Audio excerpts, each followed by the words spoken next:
Hello, and welcome back to the Scary Stories channel. As a special treat and thank you to our fans, we are doing a special 2-narrator story to celebrate our 100 subscribers milestone. We thank you for your support and help in growing our channel. Tonight's scary story is about a desolate cabin in the woods, and a very unwanted guest.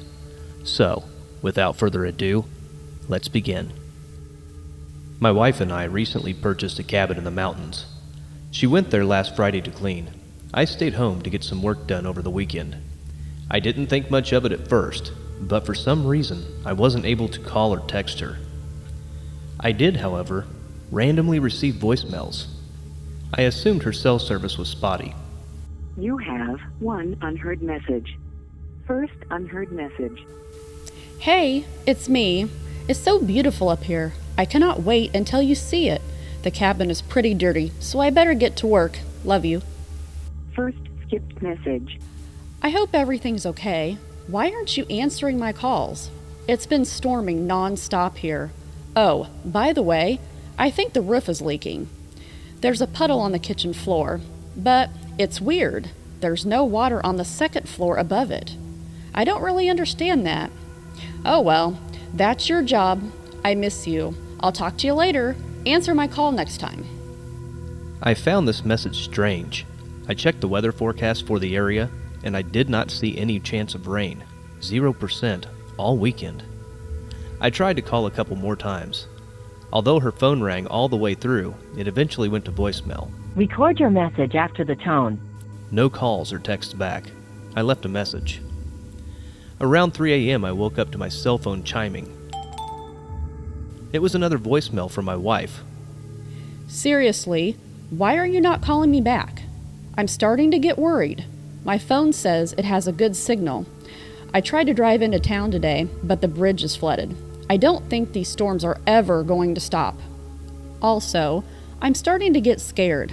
I think it's just because I'm by myself, but a flash of lightning illuminated the outside, and it looked like a woman was standing at the window. I know there's no one else here, but it freaked me out. I think my eyes are playing tricks on me. I just wish you were here. Please, please call me back. I played the message again, then tried her phone.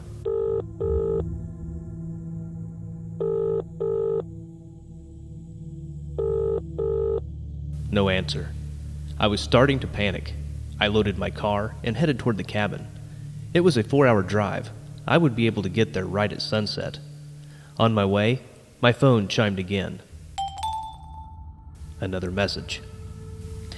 Please tell me you're coming up. Why aren't you answering? I am officially freaking out.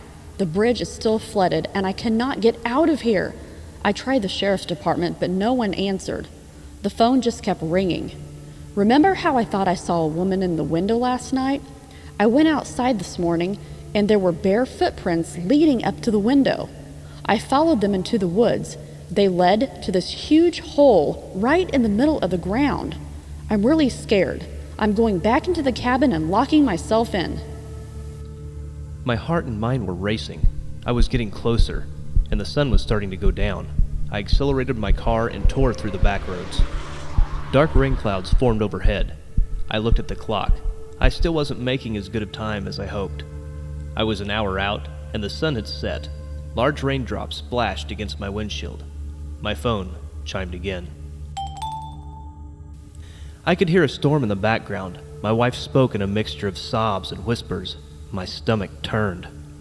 She's here, in the hallway. The woman from the window. She's just standing there, soaked in mud and water. How did she get in? I'm in the bedroom. I can see her through the gap in the door.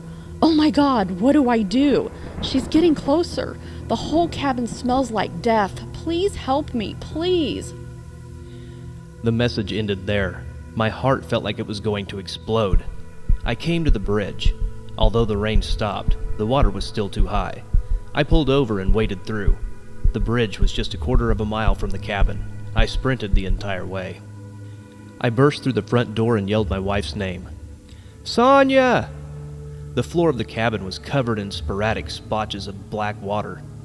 The putrid smell of rotten flesh made me gag. I tried the lights. They weren't working. I clicked on my flashlight and searched everywhere. screaming my wife's name. "Sonia!" Nothing. As I circled back to the front door, I noticed footprints leading out of the cabin. I followed them into the dense woods. The tracks were fresh in the soft mud. I continued to scream my wife's name as I frantically searched. The prints eventually led to 2 large, rectangular holes in the ground. They were eerily similar to newly dug graves. They were empty. I am back at the cabin now. I have been trying the sheriff's department, but it keeps ringing. I am going to wait here until morning. I hope she comes back soon. It's starting to rain. So, have you been thinking about vacationing up in the woods? Or down at the lake?